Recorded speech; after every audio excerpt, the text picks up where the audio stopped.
If you have a chloride or sulfur guard, or any guard bed for that matter, and you are changing out in the future, near future, I really recommend that you talk to your chloride adsorbent provider and see if they can do a spent adsorbent analysis.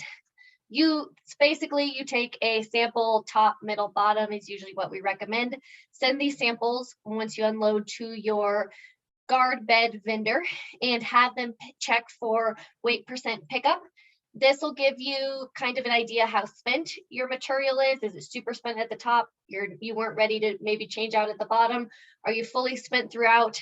It will also give you an idea of how much chloride or sulfur the guard bed has got over the kind of lifetime. And this was kind of a second data point that you can use when you're putting together RFPs in the future. So sometimes we get RFPs and it looks like the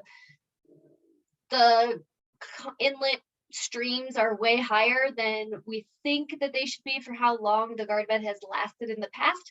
And so maybe sometimes analyzers are off, sometimes you don't have the data that you need. So having this spent weight percent pickup number from your catalyst adsorbent vendor will tell you kind of how much chlorides or sulfur this material has picked up over the lifetime of the guard bed.